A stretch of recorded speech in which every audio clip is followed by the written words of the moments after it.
this is really where we get some enemies. Some people take it personal when you choose their team. I changed mine up. I'm going with T.Y. Hilton, starting T.Y. Hilton. I think Phillip, I throw hot potatoes for football. Rivers is.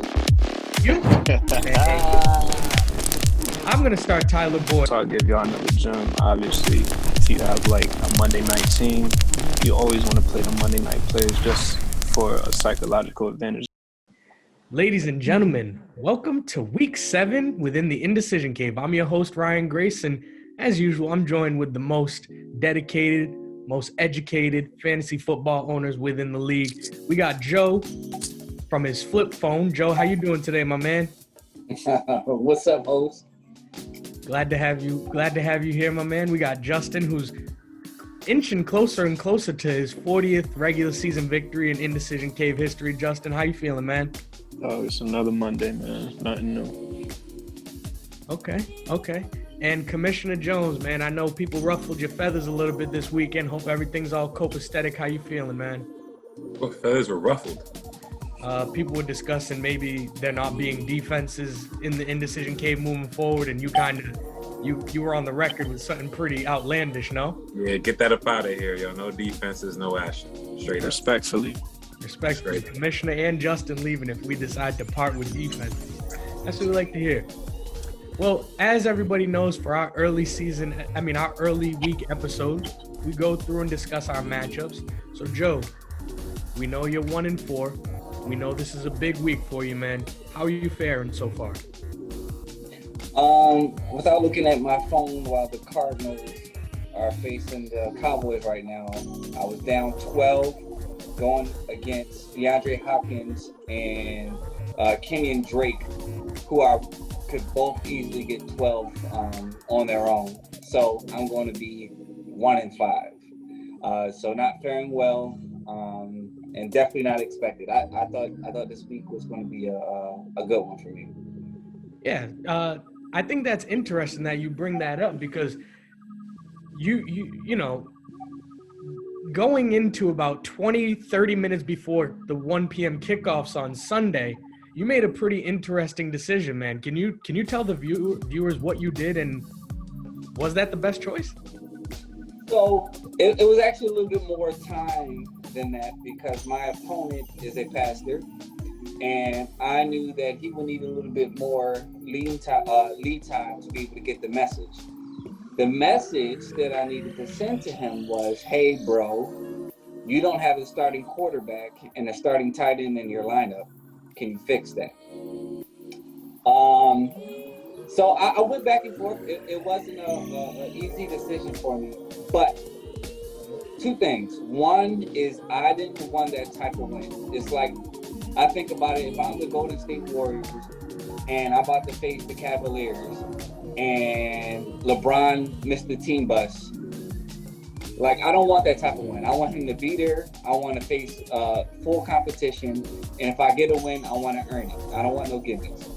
All right, let me stop you right there. Hold on. I'm sorry. You did the Golden State Warriors reference. In the first year they won their title, they had an injury to a key player every round to them winning, and then the Cavaliers lost, I believe it was Kevin Love. No, it was Kyrie Irving because Kevin Love was already out. And then they lose Kyrie Irving in that first game and still won the title, and they weren't upset about that. But go ahead. Okay. Thank you for clearing that up for me. Either way, if I win, I want to win with a competent opponent. This is not someone who normally makes this kind of mistake. Matter of fact, I don't think I've ever seen in the Indecision Cave history someone not have a starting quarterback and tight end in their lineup. So the number 2 thing is, that's my bro, you know. That's even though he was going against me, like, you know, I want him to be fully engaged. I think he's on a 2-game slid. I don't want him going to 3-game slid just because of something, you know, stupid like that. So I sent him a message like, yo, you got to have a 4-star lineup. And of course, I somewhat blame Fitz for this because my man dropped Matt Ryan, who is a really good, I mean, I don't know about his quarterback situation, who else he has playing, but that's a really good quarterback to drop. And Matt Ryan went off for like 30 points. So that hurt. Yeah, I mean, you decided to be a good man and all that stuff. But a team that's 1-4 could really use a victory. Certainly admirable, and maybe someone will shake your hand and say that's awesome. But this is fantasy football, and Mo, I could show you the text messages because I was trying to get him Tom Brady earlier in the week, trying to talk trades, and then I was trying to be honest with him, and I said, hey, if I had the option where I needed to pick up a quarterback because he had Dak Prescott go down for the season, I was all in on Ryan Tannehill, and he picks up Derek Carr, and I texted him. I said, why would you pick up a quarterback who's on a bye? Right. He still hasn't responded to my text message yet. So I thought honestly, like Sunday, he was just going to wait. He wants Carr to be his team quarterback. He was going to wait, maybe drop one of his bottom of the bench guys so that no one had no opportunity to make a play on someone he had. I thought the same thing. Where he could then go and get like a waiver guy and spend his balance to get the guy back kind of thing. But then he just dropped Derek Carr. And so it actually made me think he literally was missing out on starting a quarterback, which was absolutely ridiculous. But Joe, you're a good man, and you're probably going to be 1-5, my man. It might be time to look for Joe Burrow. He's a real quarterback. Ashton, how's your matchup going, my man? Trash. I lost. The end. Who'd you play? The Hartford Hamstrings, which is Kyle, which is Officer Higgins. So Fitz is also your roommate at this time, right? Yes. So how's that house treating you, man? Is he talking junk? How's it going? Actually, he hasn't said anything. He's not here. That's interesting.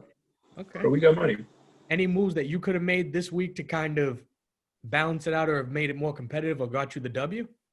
I mean, Matt Ryan was out there. I picked up Andy Dalton instead.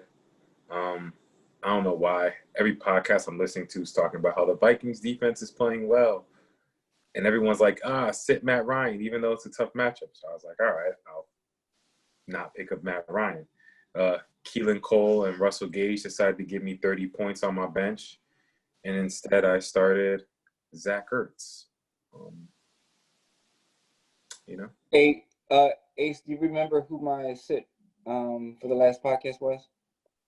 Nope. Zach Ertz. I mean, he gave me 7.5 points, so I ain't too mad, but he gave me more than my tight end that I started, which was Robert. But I don't got really good. I mean, Zach Ertz was going to play regardless, whether he was my tight end or my flex. So I understand, my man. And now the moment we've all been waiting for since last week, matchup of the week, Just Blaze against Banks. Justin, how are you faring so far? I know there's a late game on Monday. How are you holding up?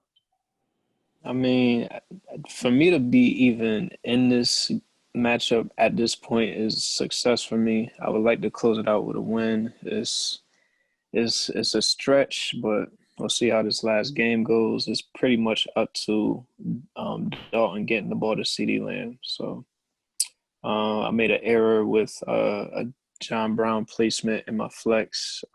He actually played. He was coming off a knee injury, and he did not get any looks today for some strange reason. Wait, so did the strategy of playing your Monday players to gain the mental advantage, did that work out in your favor, would you say?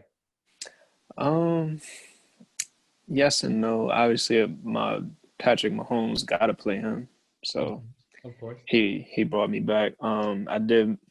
Now that I'm looking at it, I did make an error in dropping Larry Fitzgerald and going with John Brown to play, so that backfired on me. But we'll see what happens with this game. It's 2020. I've seen stranger things, so. Understood. So, hopefully when we get together with our next episode later on in the week, we'll be able to talk about the first and only player in the Indecision Cave history, our host, light-skinned legend, Just Blaze, 40 career regular season victories, my man. Respectful. All right, let's be honest. He's up by 2 points. Gosh, negative Nancy. He's up by 2 points. Also, I don't think you did it. I don't fault you for starting John Brown. Like, I would start him every week over Larry Fitzgerald. So I mean, yeah. I think it was just a game script thing with John Brown. It's just fantasy football in 2020. I mean, Larry Fitzgerald has more points than him, obviously, because John Brown did 0. But I think any owner would have started John Brown over Larry. So no shade on that one. And like Justin said, the fact that he's without Justin Jackson from the Los Angeles Chargers, without Alvin Kamara from the Saints, and with a 0 from one of his starting wide receivers, to even be in the position where he could still get this victory is an accomplishment within itself, and you still might have the team to beat for the rest of this season. And come next week, you'll have the opportunity to officially knock me off the playoff hunt, and or get your 40th regular season win. So, looks like a matchup of the week coming your way. Hey, Very well could be. It very well could be. Even if Justin gets 40, man, the opportunity to knock Joe out of the playoffs is something we want everybody paying attention to. So as long as that can Let's start talking draft picks, bro. I got you. Let's start talking draft picks. It's in the back of my mind for sure. I'm most interested in looking to the future if I lose next week for sure. Also, a bright spot, though, Christian McCaffrey might not come back until after week 9, so you get Mike Davis more time. So I think it's week 8 he's supposed to come back. I thought it was before week 9 is what I saw. Did I see that wrong? it said 4 to 6.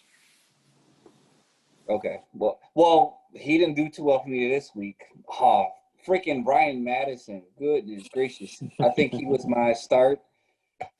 Would have given me 4 points. The game flow didn't go well. They started playing from behind very early. Bro, 4 points. Come on. Yeah, and that ended up backfiring for poor double whammy for you, because not only was Madison not involved, but when they throw the ball around, the lead recipient this week, Justin Jefferson, puts up about 39 fantasy points on you. He's on Mo's team, and you're sitting in a bad position, looking like 1-5. Yes, sir. That's where we're at. Something about them Justins, man. yeah, Joe, just real fast, what I saw is Christian McCaffrey could be out until week 9. Wow, until week 9. Jeez. So yeah, is that longer than 6 weeks? He's been out for a minute. He got out week 2, so Yeah, so that would still be 6 weeks, right? Until week 9, that gets you to week 8, and then he plays week 9 kind of thing. yeah, and they've been winning without him, and I would Right. Do running backs matter? Yeah. I mean, you've seen the difference between Dalvin Cook and Alexander Madison, so go figure that. They may have. That's a whole nother discussion. Go figure that out. There we go. Just to throw a little bit onto it, man, we all look like we're about to lose this week. I don't know how to beat Kai. I can't figure it out. It doesn't matter if I have a better team. It doesn't matter if I start the best tight ends. Like every single time I play that guy, it's typically a close loss. This one's looking a little bit worse. CEH ended up making it closer than it probably should be. I mean, if I started Brandon Cooks instead of Julian Edelman, it's a little bit closer. If my tight end gave me any points, it's a little bit closer. But Mordecai is definitely getting the W today, because I think he also has Amari Cooper, who is going to end up scoring some kind of points. He's at 0 right now, but he's going to end up scoring at some point. But I mean, he's already won, so. Yeah. No, the game's already done, right? But I'm just saying it could have ended up being a little bit closer. We don't know. But what we do know is that when we come back from this commercial break, we are going to give you the tidbits on who you should pick up off the waiver wire for Week 7 within the Indecision.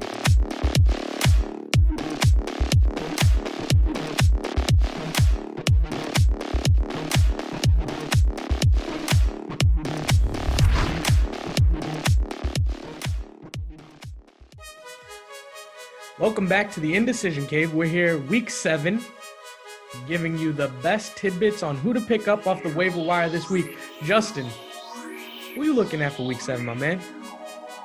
Week 7, I feel like this guy is a hidden gem on a kind of bad team, but for some reason the Redskins are producing some The who? decent. The Washington football team. So they're producing some pretty quality fantasy players this season. And one of them that is most likely on your waiver wires is J.D.Mckissic. Yesterday, he put up 80 all-purpose yards. He's catching, he's receiving. He's pretty much taking that Chris Thompson role that we're used to seeing from the Washington football team. So I see that going forward. A great utility player. So go with him. He's a running back. So he'll get you PPR points and hopefully some spare touchdowns in the near future. Yeah. I like Mckissick. I picked him up in one of my leagues too, man. He's yesterday, I think this past week he had 6 catches on 6 targets, so he's pretty sure-handed also. So we like J.D.Mckissic. Trader Joe, who you looking at, my man? Beasley, wide receiver for the Bills. And every week that he's played so far, but one, he's had double-digit scoring. In fact, that first week he had 9.8 points, almost made double. I thought it was double digits. It was almost double digits every week that he's played. So he's going to be in your flex. It's not something sexy. He's not going to win you your league, but he's going to produce every week, and I think it's a solid anchor to have on your team. Oh, for sure. I think he's kind of like in the ilk of Jamison Crowder. It's not the sexy pick, but you put him in the lineup, he's gonna produce. Josh Allen seems to be targeting him a lot, as we saw from this Week 6 matchup, Monday afternoon football, 5 p.m., where he was able to find the end zone. So Cole Beasley, we're all in on that. Ashton, the producer had some words for you, man. Who are you picking this week? So this week, for my waiver wire pickup, I'm going to go down to Philadelphia. Oh, shit! And I'm going to go with Carson Wentz toy that could be coming back, and that's a Dallas Goedert. He is eligible to come off of IR this week. Some people might have forgotten about him, so there's no really stats around it, but it's a perfect opportunity to pick up a tight end that, as you can see at the beginning of the year, can produce when healthy. And so just barring any reports on his injury and coming back off the IR list, I would say take a look at picking him up. I did in the league, my other league. Obviously in this league, someone still has him rostered because we have an IR spot, but if he's out there, chances are try to grab him. Yeah, and there's rumors that Zach Ertz is out 6 weeks after? No rumors, but 3 to 6 weeks. Expect to miss 3 to 6 weeks. Okay, so you get a starting tight end coming off the waiver wire. He produced early on in the season. Dallas Goedert, great pick. I'm going to round it out, folks, and I'm looking at James Washington, wide receiver for the Pittsburgh Steelers. This week led the team in targets with 7 targets, 68 yards, scored a touchdown. Deontay Johnson looks like he's going to be hurt for a little while. So, that puts him in a rotation of 3 wide receivers. We know the Steelers like to get the ball around. I don't know what's going on, but Juju Smith-Schuster kind of looks unplayable at times. So I think Claypool and Washington are both gonna be able to eat for the foreseeable future.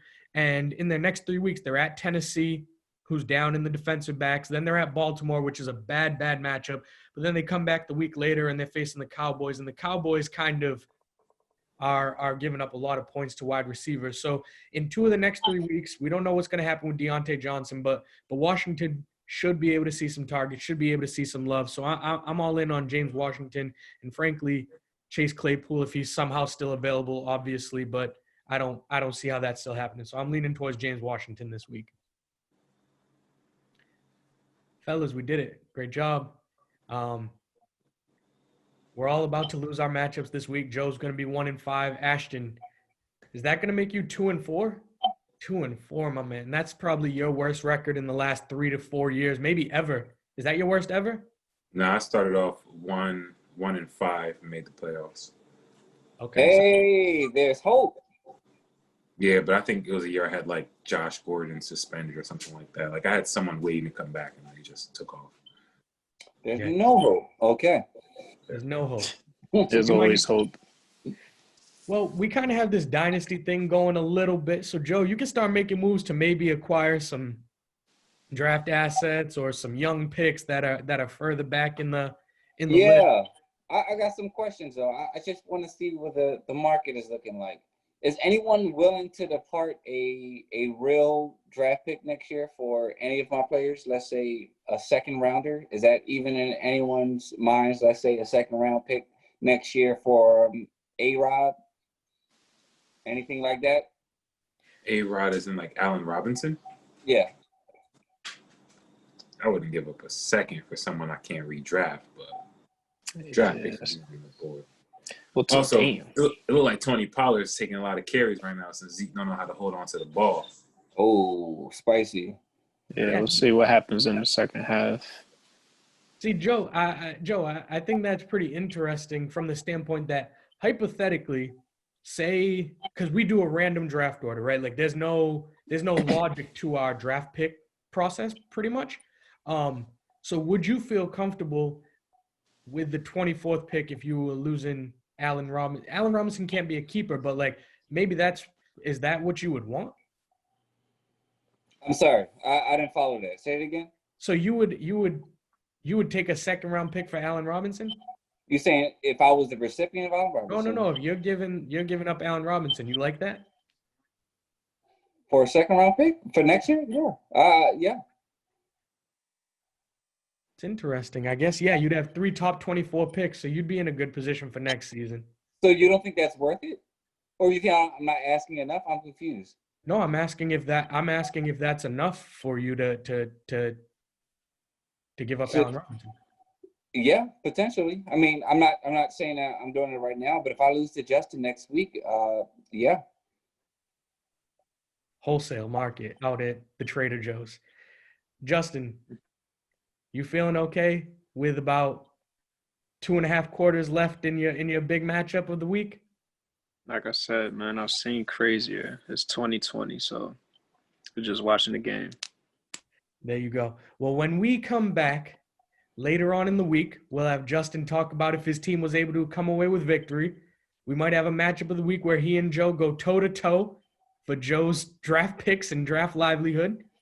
We'll see who else we can get on the show, man. We have one member of the league who you guys have not met, and he guaranteed us that he would show up for our Week 7 show within the Indecision Cave. See you later. Yo, wait, hold on. We were supposed to talk about who you would drop. Okay, who will you drop? Marvin Jones. Get him out of here. Get Marvin Jones all the Even way though out. they play Atlanta next week, so it's kind of like maybe you wait and see, but Nope. Justin, do you have Marvin Jones? I got him in another league, but pretty much like the whole season, like Kenny Galladay missed 3 games. They just had a bye week. I think he's had maybe 10 targets since the season started. Get him out of here. Adios, Marvin Jones. Yeah. There you have it, folks. We will see you later on this week. Have a good night.